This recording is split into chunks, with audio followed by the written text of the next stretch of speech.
రాజన్న సిరిసిల్ల జిల్లా వేములవాడ కాంగ్రెస్ రూరల్ మండల శాఖ అధ్యక్షుడు వకులాభరణం శ్రీనివాస్ ఆధ్వర్యంలో చెక్కపల్లి గ్రామంలో శుక్రవారం ప్రెస్ మీట్ నిర్వహించారు. ఈ సందర్భంగా రూరల్ మాజీ ఎంపీపీ కాంగ్రెస్ సీనియర్ నాయకులు రంగు వెంకటేశం గౌడ్ మాట్లాడుతూ బీసీ నేత ప్రభుత్వ విప్ ఆది శ్రీనివాస్పై కొందరు ప్రతిపక్ష నేతలు చేస్తున్న అసత్య ఆరోపణలను ఖండిస్తున్నట్లు తెలిపారు. ప్రభుత్వ విప్ ఆది శ్రీనివాస్ 4 సార్లు ఓడిపోయినప్పటికీ ప్రజల్లో ఉండి 5వసారి బీసీ నేత ఎమ్మెల్యేగా గెలుపొందారని అన్నారు. మచ్చలేని నాయకుడు, ఆయన జీవితం తెరిచిన పుస్తకమని అన్నారు. ఇక్కడ గతంలో గెలిచిన నాయకులు జర్మనీలో ఉన్నప్పుడు ప్రశ్నించలేదు, విమర్శించలేదు. దొర కాబట్టి బీసీ బిడ్డపై విమర్శలా అంటూ ప్రశ్నిస్తూ ఆత్మ విమర్శ చేసుకోవాలని హితవు పలికారు.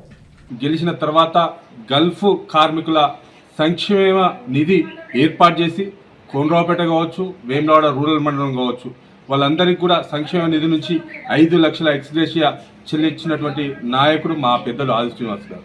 ఆయన గురించా మీరు తప్పుగా మాట్లాడేది? సొంత వ్యాపారాల నిమిత్తం దుబాయ్ వెళ్ళిందని చెప్పి మీరు షెడ్యూల్ లేదని చెప్పి విమర్శిస్తూ ఉన్నారు. ఆత్మ పరిశీలన చేసుకోండి. గడిచినటువంటి 10 సంవత్సరాలలో ఇక్కడ గెలిచినటువంటి వ్యక్తి జర్మనీలో ఉంటే ఏ ఒక్క నాయకుడు కూడా దొర కాబట్టి, ఇక్కడ బీసీ బిడ్డ కాబట్టి దొరనేమో విమర్శించలేదు, ఈరోజు బీసీ బిడ్డను విమర్శిస్తున్నారా? మీ ఆత్మ పరిశీలన చేసుకోండి. ఖబర్దార్ చెప్తా ఉన్నాం. మరి ఎప్పటికప్పుడు కూడా గడిచినటువంటి పోయిన కాలంలో మరి 1,13,000 మెట్రిక్ టన్నుల ధాన్యం కొనుగోలు చేయడం జరిగింది. ఈ సంవత్సరం 2 లక్షల చిల్లర పైచిలకు ధాన్యం కొనుగోలు చేసి 70% దాదాపుగా 70% మరి ధాన్యం నిల్వలను ఎప్పటికప్పుడు కూడా పెద్దలు ఆల్సిన వస్తారు.